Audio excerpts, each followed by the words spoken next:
Hello everyone. This is Class 9 History Chapter 2 Socialism in Europe and the Russian Revolution.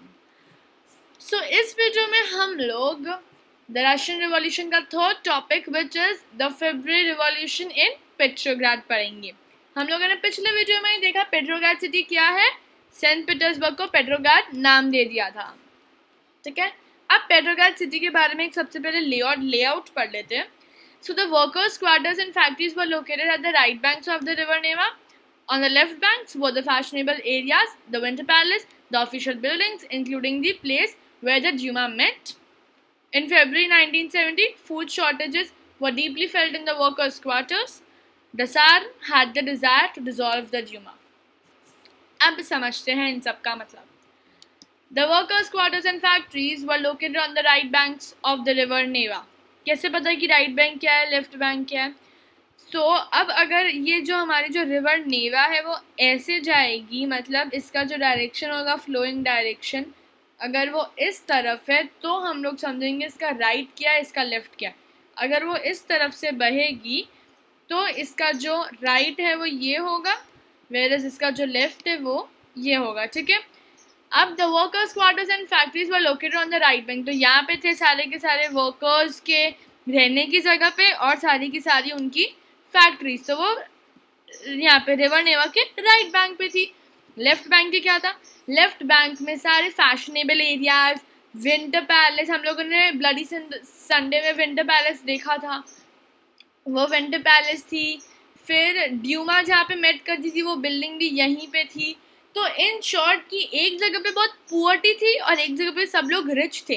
Rich क्यों? अरे winter palace है, Dumas met करती है, सान Nicholas II यहाँ पे रहता है इसलिए. और यहाँ पे पुअर्टी क्यों? क्योंकि सिर्फ वर्कर्स और फैक्ट्रीज ही रहती थी ना यहाँ पे. इन February 1917 food shortages were deeply felt in the workers quarters. मतलब यहाँ पे बहुत ज़्यादा वो क्या हो रहा है, यहाँ पे फूड शॉर्टेज फील हो रही है. 1917 में यहाँ पे सब बहुत ज़्यादा फूड शॉर्टेज फील हो रही थी. The tsar desire to dissolve the Dumas.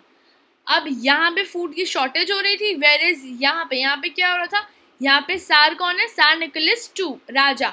उसको उसके दिमाग में क्या चल रहा था? उसको ड्यूमा को डिसॉल्व ख़त्म करना था. क्यों ख़त्म करना था? वो नहीं चाहता था कि मेरी जो पावर्स है उसके अंदर कोई भी रिडक्शन या कोई कमी आए, इसलिए ड्यूमा को डिसॉल्व होना चाहिए, उसका ये कहना था. The parliaments were not happy. Of course अब पार्लियामेंटेरियंस है कौन? वो लोग ड्यूमा के लोग जो ड्यूमा में काम करते हैं. तो अगर वो ड्यूमा को हटा देगा तो वो लोग काम नहीं करेंगे. तो ऑफ कोर्स वो लोग हैप्पी नहीं थे. ठीक है, हुआ क्या? यहाँ पे वर्कर्स ऑफ फैक्ट्रीज, यहाँ पे फैशनेबल एरियाज, ड्यूमा की बिल्डिंग्स और विंटर पैलेस था. यहाँ पे फूड शॉर्टेज की कमी देखी हम लोगों ने. और यहाँ पे हो रहा था कि यहाँ पे जो राजा उसको ड्यूमा को डिसॉल्व करना था और उसके जो डिज़ायर था उससे पार्लियामेंटेरियंस हैप्पी नहीं थे. Moving further, on 22 February a lockout took place at a factory on the right bank. देखो यहाँ पे ये जो हमारा यहाँ पे जो राइट बैंक है, यहाँ पे थे ना हमारे सारे वर्कर्स क्वार्टर्स और फैक्ट्रीज. तो यहाँ पे क्या हुआ था? यहाँ पे एक लॉकआउट. अभी लॉकआउट में हुआ क्या? जो भी फैक्ट्रीज थी वो सारी बंद हो गई थी और सारे फैक्ट्री वर्कर्स कहाँ थे? वो लोग एक स्ट्राइक पे थे. कब? 22 फरवरी. The next day workers in 50 factories called a strike in sympathy. देखा हम लोगों ने 22 फरवरी को ये हुआ. उसके next day workers in 50 factories called a strike बुलाई थी उन लोगों ने. In many factories women lead the way to strikes. तो बहुत सारे टाइम पे वुमेन्स जो थी उन लोगों ने स्ट्राइक्स को लीड किया था. This came to be called as the international women's day. तो इसको इंटरनेशनल वुमेन्स डे क्योंकि वुमेन्स ने स्ट्राइक्स को लीड किया था. अब एक क्वेश्चन आता है, यहाँ पे तो 22 फरवरी में आ रहा है और हमारे यहाँ पे मतलब अभी तो हम लोग 8 मार्च को मनाते हैं ना वुमेन्स डे. अब ऐसा इतना डिफरेंस क्यों? Julian calendar. अब ये होता क्या है कि जब ये रशियन रिवॉल्यूशन चल रहा था उस टाइम पे कोई और कैलेंडर फॉलो किया जाता था, वेयरएज अब कोई और कैलेंडर फॉलो करते. तो ये जो दो कैलेंडर्स है उनके बीच में कितना डिफरेंस है? उनके बीच में 13 डेज का डिफरेंस है. तो यहाँ पे जो भी आकर होता है वो 13 डेज बाद यहाँ पे अकर होगा. मतलब अब ये जो रशियन रिवॉल्यूशन का जो टाइम है वहाँ पे जो कैलेंडर फॉलो किया जाता है, सी आई विल एक्सप्लेन यू. तो ये था रशियन रिवॉल्यूशन वाला, फाइन, ये था हमारा रशियन रिवॉल्यूशन वाला calendar, whereas Julian calendar था हमारा न्यू कैलेंडर। सो 22 फरवरी, राइट, तो 22 फरवरी के 13 डेज बाद, सो 13 डेज बाद, सो विच इज 35, और इसको अभी हम लोग ऐसे गिनेंगे मंथ्स के हिसाब से, so which makes how much, which makes 8 March, 7 मार्च या 8 मार्च होता है, तो इसलिए हम लोग 7 या हम लोग 8 मार्च मनाते हैं international women's day, whereas उस टाइम पे रशियन रिवॉल्यूशन के टाइम पे मनाते थे। कब मनाया था? 22 फरवरी, fine. As the fashionable quarters and official buildings were surrounded by the workers, the government imposed a curfew. आप लोग इस पिक्चर में देख सकते हो, ये जो है हमारा जो विंटर पैलेस है, तो ये सारे जो वर्कर्स है वो उसको सराउंड करके रखे हैं, ठीक है। तो मतलब ये सब हो रहा है अब लेफ्ट बैंक में, क्योंकि लेफ्ट बैंक में सारे अमीर लोग थे, राइट बैंक में सारे गरीब लोग थे। तो ये सारे जो भी है गरीब लोग, वो लोग राइट बैंक में, वो लोग लेफ्ट बैंक में है, सॉरी, वो लोग लेफ्ट बैंक में, और ये सारी जो ऑफिशियल बिल्डिंग्स है उनको सराउंड कर दिया, ठीक है। अब ये होने के बाद गवर्नमेंट ने कर्फ्यू किया, वेरी सिंपल, कर्फ्यू करेंगे ताकि वो लोग बच सके। Demonstrators disappeared by the evening, तो अब कर्फ्यू क्या, तो कोई इधर गया कोई उधर गया, तो जिसकी वजह से सारे डेमोन्स्ट्रेटर्स जो थे वो मतलब डिस्पर्स हो गए थे सब के सब। They came back on 24th and 25th। अभी ऐसा नहीं है कि बस आपने कर लिया बस इसके बाद तो हम लोग करेंगे ही नहीं, वो लोग 24th और 25th को वापस आए थे लड़ने, 22nd को वो लोग आए थे, ठीक है, और 24th 25th को वो लोग वापस आए। The government called out the cavalry and police to keep an eye on them। Cavalry कौन थे? कैवलरी और पुलिस, वो लोग एक ही थे। गवर्नमेंट ने क्या बोला कि आप इन पे आई रखो, वो लोग अगर कुछ करे तो आप भी उन पे हमला कर देना, वेरी सिंपल। अब आपने इसको पढ़ा होगा तो आपको समझ ही आ गया होगा कि अभी होने क्या वाला है। On Sunday 25 February the government suspended a Duma. Why? देखो संडे को 25 फरवरी हम लोगों ने देखा, वो लोग 25-26 को आ गए थे वापस। गवर्नमेंट जो है उसने ड्यूमा को सस्पेंड कर दिया था। उसने ड्यूमा को क्यों सस्पेंड किया था? हम लोगों ने पहले देखा था कि जो सार निकोलस उसकी पहले से वही, सार निकोलस टू पहले से वही चाहता था कि वो ड्यूमा को, उसकी जो डिज़ायर थी वो थी कि वो ड्यूमा को सस्पेंड कर दे, निकाल, तो उसने वही किया, उसने ड्यूमा को निकाल दिया था। Demonstrators returned in force to the streets of the left bank on the 26th। Demonstrators कौन है? ड्यूमा में जो लोग थे वो लोग सबके सब लेफ्ट बैंक में आ गए थे कि अरे ये कैसी मन मर्जी आपकी, अब ऐसे हमें नहीं निकाल सकते, हमें नहीं सस्पेंड कर सकते। अब हम भी उन लोगों के साथ हैं जो लोग स्ट्राइक पे है। तो हम लोगों ने देखा था ना कि बहुत लोग आए थे स्ट्राइक करने के लिए और उसने पूरे विंटर पैलेस को सराउंड कर लिया था। तो ये सारे डेमोन्स्ट्रेटर्स, सारे ड्यूमा के लोग भी उसी स्ट्राइक में मिल गए थे। कब? 26 फरवरी को। और 27 फरवरी को पुलिस हेडक्वार्टर्स वर रैंसैक्ड। रैंसैक्ड मतलब पुलिस हेडक्वार्टर्स को बोला गया था कि आप इन पे शूटिंग करो, कुछ भी करो, लेकिन इनको कंट्रोल में लाओ। What is this? ऐसा नहीं चलेगा। The protest of people started raising slogans about bread, wages, better आज एंड डेमोक्रेसी। अब ये जो लोग स्ट्राइक कर रहे थे उनको चाहिए क्या? उनको चाहिए कि ये जो इतनी कमी हो रही है ब्रेड की, आप उसको पूरा करो, हमें ब्रेड ला के दो, हमारी वेजेस इंक्रीज करो। हम लोगों ने पहले देखा था ना कि काम ज़्यादा कराते हैं और वेजेस कम करते, तो हमारे जो आर्स है उसको कम करो और वेजेस को इंक्रीज करो। और डेमोक्रेसी चाहिए हमें, मोनार्क सिस्टम नहीं चाहिए, हमें डेमोक्रेसी चाहिए। The government tried to control the situation and called out the cavalry once again. Government ने ट्राई किया मतलब वो लोग से कंट्रोल नहीं हो पाया था। उन लोगों ने ट्राई किया लेकिन नहीं हुआ। ट्राई में क्या किया उन्होंने कैवलरी मतलब पुलिस को बुलाया।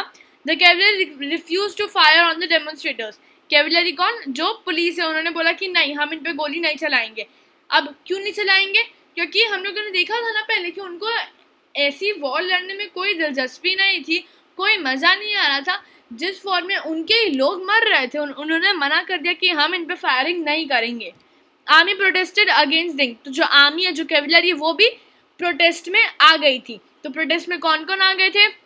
प्रोटेस्ट में तो सबसे पहले तो वो वर्कर्स थे, फिर वर्कर्स के साथ आ गए थे सारे ड्यूमा वाले लोग को सस्पेंड कर लिया था इसलिए वो लोग भी आ गए थे। अब आ गए सारे आर्मी वाले और कैवलरी वाले, पुलिस वाले, सब उसमें आ गए। सो अब ये जो सोल्जर्स की जो स्ट्राइक थी, they gathered and formed a Soviet or council in the same building as the Duma met. This was the Petrograd Soviet. ये बहुत इंपॉर्टेंट है. The soldiers, ये जो soldiers थे और जो striking workers, the soldiers हमने देखा ना कि अभी आए, और striking workers मतलब हाँ जो पहले से शुरू किए थे उन लोगों ने had gathered to form a Soviet. Soviet मतलब एक ग्रुप, एक पूरा काउंसिल, एक पूरा ग्रुप. कहाँ? जहाँ पे ड्यूमा की जो बिल्डिंग थी जहाँ से उनको सस्पेंड कर दिया गया था, उसी बिल्डिंग में वो लोगों ने एक सोवियत बनाया था, और उस सोवियत का नाम था पेट्रोग्राद सोवियत. पेट्रोग्राद क्यों? क्योंकि पेट्रोग्राद के साइड पे ये सब हो रहा था. ठीक है. अ डेलीगेशन वेंट टू सैर. अब डेलीगेशन मतलब ये जो लोग है, ये जो सोवियत है, ये जो काउंसिल है, जो पेट्रोग्राद सोवियत है, वो गई थी सार के बाद. ठीक है. अब क्यों गई थी? Military commanders advise him to abdicate. वो लोग गए क्यों थे वैसे? वो लोग अब उनको ये जो सार निकोलस II है उसको ये समझाने गई थी कि अब तुम्हारे पास कोई पावर्स नहीं है, सारी की सारी पावर्स हमारे पास है. तुम्हारे पास ना ही कोई गवर्नमेंट है, तुम्हारे पास ना ही कोई ड्यूमा है, वो ड्यूमा वाले भी हमारे पास है, तुम्हारे पास ना ही कोई आर्मी है, ना ही कोई सोल्जर्स है, ना ही कोई पुलिस है, वो भी हमारे साथ है. So it will be better कि तुम एब्डिकेट कर दो. एब्डिकेट यानी कि सिंहासन छोड़ दो. सो जो राजा है उसने सिंहासन छोड़ा नहीं है अभी तक. मिलिट्री कमांडर्स ने एडवाइस किया कि अब हमारे पास कुछ पावर नहीं है, जो है वो सब इन लोग के पास है. So I advise you to abdicate, यानी कि अपना सिंहासन छोड़ दो. He followed the advice and abdicated on 2 March. 2 मार्च को उसने एब्डिकेट यानी कि अपना सिंहासन छोड़ दिया. किसकी एडवाइस को फॉलो किया? मिलिट्री कमांडर की एडवाइस को फॉलो किया और 2 मार्च को छोड़ दिया था. अब Soviet leaders and Duma leaders formed a provisional government to run the country. अब कंट्री को किसी को मतलब कंट्री चलनी तो चाहिए ना, किसी के अंडर चलेगी. सो जो सोवियत के जो लीडर्स थे और जो ड्यूमा लीडर्स थे, हम लोगों ने देखा था सोवियत बनी थी वो, और उसके अंदर ड्यूमा भी आ गई थी. तो ड्यूमा के लीडर्स और सोवियत के लीडर्स उन्होंने बनाया था हमारा provincial government. Russia's future would be decided by a constituent assembly elected on the basis of universal adult suffrage. Universal adult suffrage यानी कि everyone has the right to vote. तो Russia का जो फ्यूचर था उसमें कॉन्स्टिट्यूएंट असेंबली होगी, और वो किसके बेसिस पे इलेक्ट होगी? वो लोगों के, मतलब लोग वोट करेंगे, वो सिस्टम होगा रशिया का future. Petrograd had led the February Revolution that brought down the monarchy in February 1917. So Petrograd यानी कि सेंट पीटर्सबर्ग उसको पहले कहा था, अब पेट्रोग्राड सिटी. तो Petrograd had led the February revolution. यहाँ पे पेट्रोग्राड का मतलब है पेट्रोग्राड सोवियत जो बना था, पेट्रोग्राड सोवियत, उसकी वजह से फेब्रुअरी रिवॉल्यूशन हुआ, और फेब्रुअरी रिवॉल्यूशन की वजह से मोनार्क सिस्टम हट गया था. कब? 1917 में. Very simple. ठीक है. So this was all about the February Revolution in Petrograd. Okay. So अगर आपको इस चैप्टर्स के नोट्स चाहिए या फिर अगर आपको इसकी कोई MCQ क्वेश्चंस को सॉल्व करना है, आप हमारे www.askinstudy.com में जाके विजिट कर सकते हैं. वहाँ पे MCQ पेपर्स प्रेजेंट है, आप उसको अप्लाई कर सकते हो और आपको ऑन द स्पॉट आंसर्स मिल सकते हैं from which you can check that you are right or wrong. So hope you guys like this video. Do share, do comment and do subscribe to our channel Ask and Study. Thank you.